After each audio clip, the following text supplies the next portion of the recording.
Le marché continue de baisser depuis l'annonce des tarifs de Donald Trump. Alors, nous sommes encore à 6 heures du matin ici, à l'heure de l'Est.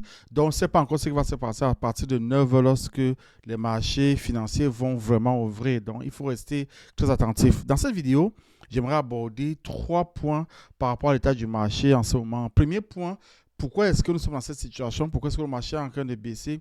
Deuxième point, qu'est-ce que vous pouvez faire? Comment est-ce qu'il faut se comporter pendant ce moment? Et puis, troisième point, quels sont les outils que nous avons mis en place ici à Zoukouli pour vous aider effectivement à naviguer le marché dans ce moment difficile? Si vous me découvrez pour la première fois, mon nom est Richard, je suis le fondateur de Zoukouli, une académie de formation sur la finance et la technologie. Nous nous concentrons en ce moment sur les crypto-actifs. Alors, pourquoi est-ce que le marché est en train de baisser? Nous avons des raisons qui sont évidentes et des raisons qui sont non évidentes. Je vais commencer par raison évidente. De façon évidente, nous savions déjà qu'avec l'annonce des tarifs, cela allait envoyer un choc dans les marchés financiers.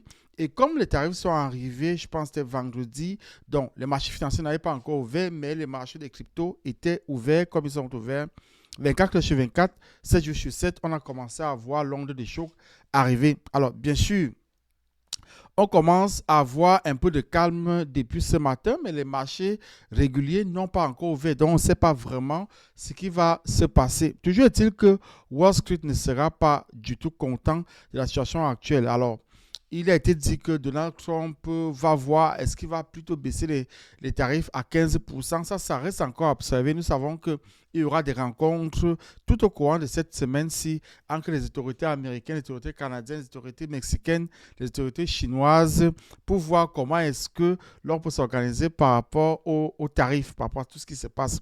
Alors, bien entendu, nous savons que les raisons de Donald Trump sont plutôt stratégiques.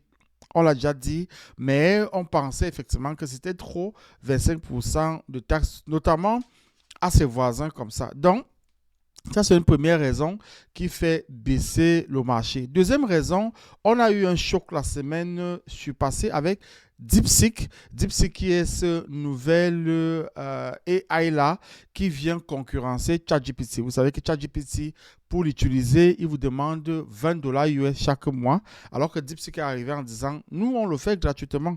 Donc, il y a une question qui commence à se poser à ce niveau-là. Est-ce qu'on n'a pas trop payé pour l'intelligence artificielle? Le marché doit encore absorber cette information-là, donc raison pour laquelle les marchés sont en train de tomber. Alors, c'est vrai que d'après mes analyses à moi, je me disais que avec l'arrivée de Trump, dans les premières semaines, les premiers jours de Trump, le marché allait exploser et qu'après, ça allait descendre. Donc, pour moi, en réalité, le marché devait descendre à ce moment, à partir du 25-26 janvier, le marché devait commencer à descendre. Parce qu'il faut quand même se rappeler que depuis novembre, on nous dit, voilà, les choses vont aller très bien avec Trump et Musk.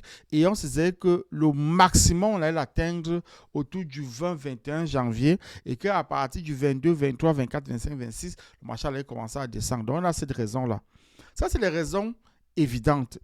Maintenant, les raisons non évidentes, c'est que moi, je pense qu'il y a de la manipulation dans le marché. Pourquoi est-ce que je pense qu'il y a de la manipulation dans le marché? Rappelez-vous, en janvier 2024, qu'est-ce qui s'est passé? On a eu l'approbation de l'ETF Bitcoin. Alors, qui dit ETF Bitcoin dit les grands joueurs de la finance qui invitent Bitcoin dans leur maison, qui est Wall Street, pour dire, voilà, tu peux venir travailler avec nous. Donc, les acteurs, certains acteurs courageux et avenants sont entrés dans les ETF Bitcoin. Et il faut savoir que lorsque l'ETF Bitcoin est approuvé, le Bitcoin est autour de 45-46 000 dollars. Donc, ça veut dire que les premiers acteurs qui sont entrés dans les ETF Bitcoin, à la fin de l'année 2024, étaient quand même à 100%, à plus de 100% de retour sur investissement. Ce n'est pas une information qui passe inaperçue. Ça, c'est numéro 1. Numéro 2, donc, on sait qu'il y a un autre groupe qui attendait, qui faisait son due diligence pour se rassurer que, effectivement, Bitcoin, ça vaut la peine d'investir des millions et des millions de dollars dedans, voire des milliards de dollars dedans. Donc, on commençait à travailler pendant toute l'année 2024 pour se rassurer que c'est bon. Ils ont certainement eu des OK à partir du mois de octobre, novembre de l'année 2024 pour entrer dans les ETF en 2025 parce que il faut savoir que investir dans le Bitcoin est très compliqué pour les grandes entreprises, pour les grands fonds d'investissement. C'est des grandes quantités d'argent. Et puis, les mots de tête, en fait, c'est comment est-ce que tu conserves tes Bitcoins. Donc, un moyen facile pour ces acteurs-là d'entrer dans le Bitcoin, c'est à travers les ETF, qui sont des outils, des produits financiers au même titre que les autres actions dans le marché. Donc, en termes d'infrastructure, ce n'est pas vraiment compliqué pour eux. Et moi, je pense donc que, déjà on l'a vu l'année passée, que ces grands joueurs-là se sont rendus compte que le marché du Bitcoin est extrêmement volatile, extrêmement léger parce que après chaque information, nous, on bondit, on danse au fil des informations. Donc, ça fait que le marché peut tomber très rapidement et il peut remonter très rapidement. Ça permet donc à ces acteurs-là, comme eux, ils gèrent de grandes quantités d'argent, ils sont capables de bouger la direction du marché. Donc, lorsque le marché est monté à un certain niveau, ils vont prendre des gains et puis le marché va descendre. Et moi, je pense sincèrement qu'en plus de tout ce qu'on a dit, il y a cela qui est en train de se passer en ce moment. Pour deux raisons. Première raison, ceux qui ont fait l'argent l'année passée en faisant cela se disent, voici la nouvelle année, il faut qu'on recommence. C'est comme s'ils avaient une machine à imprimer de l'argent. Ceux qui se préparaient à entrer dans les ETF ne pouvaient pas entrer dans les ETF avec un prix du Bitcoin à 105 000 $, 100 000 $. C'est trop cher pour eux. Donc, ils se disent, cassons d'abord le prix, que le prix descende au moins à 90, 85 000, et puis on va commencer à acheter, et puis le prix va remonter. Donc ça, c'est les raisons pour lesquelles, de mon point de vue, le marché, effectivement, est en train de s'écrouler de la façon dont il s'écroule. Donc ça, c'est le premier point de la vidéo d'aujourd'hui. Le deuxième point maintenant, donc, c'est qu'est-ce que nous devons faire dans les marchés, nous qui sommes dans les marchés. Alors, personnellement, ça fait bientôt 8 ans que je suis dans ce marché. J'ai vu le marché monter, descendre et je suis devenu un peu comme congelé, en fait. C'est-à-dire que les hauts et les bas ne me disent plus grand-chose. Je reçois beaucoup de messages qui arrivent chaque fois que le marché explose et chaque fois que le marché descend. Il faut rester calme. Il faut avoir une stratégie en place qui fait que même si le marché monte, même si le marché descend, que vous soyez calme. Cela se fait comment? Première chose, vous devez catégoriser votre budget d'investissement. C'est-à-dire qu'on a un budget pour ce qu'on appelle les blue chips, c'est-à-dire Bitcoin, Ethereum, Solana, Binance, Avalanche, XRP dans une moindre mesure. Donc, savoir que ces joueurs-là, même si le marché descend, eux, ils vont remonter. Donc, à partir de ce moment-là, il n'y a pas vraiment de gros stress à avoir. Il faut juste être patient. Et le marché nous a démontré encore et encore que la patience paye. Il ne faut pas stresser dès que le marché commence à baisser. Il ne faut pas non plus stresser dès que le marché commence à monter. Deuxième chose, les projets pour lesquels vous avez confiance, vous avez fait vos analyses, vous vous dites, OK, ce projet-ci là, je sens qu'il va durer. Alors, bien sûr, vous n'aurez pas toujours raison, mais toujours est-il que lorsque le marché baisse comme il a baissé en ce moment, ce n'est pas le moment de commencer à vendre en désordre. En se disant, il faut que je sorte rapidement. En réalité, il faut être très méticuleux dans ce que nous faisons. Alors, bien sûr, moi, je ne suis pas un conseiller financier. Ce que moi, je fais, je donne mon opinion sur le marché. Donc, regardez toujours, observez le marché, étudiez le marché. L'erreur que nous faisons en tant qu'investisseurs crypto, c'est qu'on veut s'enrichir tout de suite.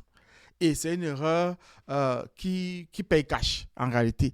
Il ne faut pas considérer la crypto comme quelque chose pour laquelle vous allez réussir tout de suite. C'est quelque chose que vous allez bâtir tout doucement au fil du temps. Donc, il y a de la patience à mettre en place. Il y a aussi beaucoup d'éducation à mettre en place.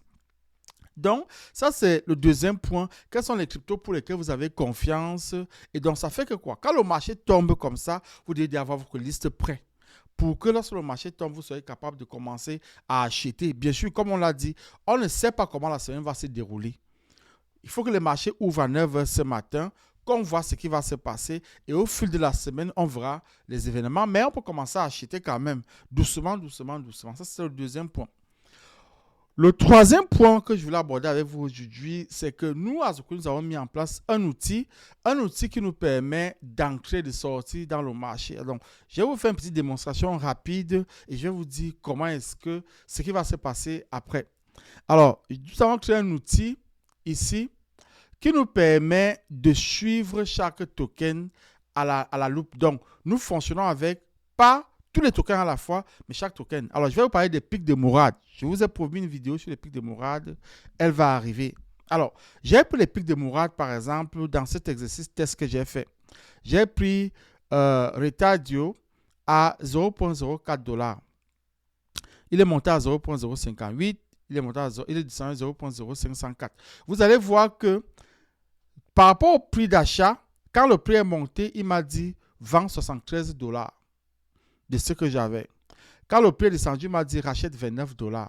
Donc, si je rentre dans le marché maintenant, je vais regarder Rotadio. Nous sommes là sur les pics de Mourad. On reviendra dessus, bien entendu. On a 0,03053. Donc, je viens ici tout simplement. Je vais ajouter ici 0,0353. Il me dit achète pour 23 $. Donc, je ne me prends pas la tête. Je vais acheter pour 23 $. Malgré le fait que le marché est en train de descendre et qu'il descend, je vais acheter pour 23 $. Regardons SPX qui a fait beaucoup de bruit ces derniers temps. SPX, je l'ai pris à 1,14, il est monté à 1,26 et puis à 1,36. Quand il est monté à 1,26, il m'a dit vends l'équivalent de 27 $, ce que j'ai fait. Après, il m'a dit vends l'équivalent de 16 $, ce que j'ai fait à 1,36. Maintenant, si je regarde SPX ici, SPX à 0,8091. Donc, je mets ici 0,8091. Il me dit achète l'équivalent de 57 $. Donc, je vais tout simplement acheter pour 57 $. Donc, vous voyez qu'avec un outil comme celui-ci, vous n'avez pas besoin de trop réfléchir. Bien sûr, ce n'est pas aussi simple que ça. Je prends le temps de vous expliquer en fait comment est-ce qu'il fonctionne dans un masterclass que j'organise ce samedi. Donc, si vous voulez effectivement apprendre à utiliser cet outil, inscrivez-vous à la masterclass que nous lançons ce samedi. Ce sera à 15h, heure de l'Est, donc heure de Montréal. Donc, si vous êtes en Europe, ce sera certainement à 21h chez vous. Si vous êtes au Canada, Montréal, Toronto, New York, pour ceux qui sont à New York, ce sera 15h. Donc, nous lançons un masterclass pour vous expliquer comment est-ce que vous pouvez utiliser cet outil-là que nous avons mis en place et quelles sont les manipulations que vous pouvez faire dessus pour tirer avantage du marché. Avec ça, ça vous permet de rester calme. Que le marché soit en train de monter, qu'il soit en train de descendre, l'outil vous dira vends telle quantité, achète telle quantité, vends telle quantité, achète telle quantité. Du coup, vous n'êtes plus stressé par l'état du marché.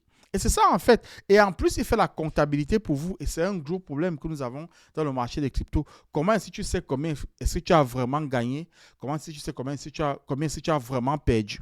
Donc, voilà. Pour ce qui est de la vidéo d'aujourd'hui, je vais m'arrêter ici. Alors, n'oubliez pas, nous avons notre masterclass qui lui aura lieu dimanche. Nous allons vous préparer un combo pour ceux qui veulent prendre les deux masterclass. Si vous n'avez pas encore fait le masterclass des meme coins. Les meme coins, on en parle chaque jour. Très intéressant comme marché, surtout en ce moment où le marché est extrêmement volatile. Il faut apprendre à trader les meme coins. De toutes les façons, il faut apprendre à trader tout court. Le monde est en train de changer, la façon dont nous vivons est en train de changer. Il faut apprendre à avoir de nouveaux revenus qui arrivent. Et pour cela, ça vous demande de la compétence. Merci. N'hésitez pas à vous abonner à notre chaîne YouTube qui continue, qui commence à grandir tout doucement. Et moi, je vous dis à bientôt.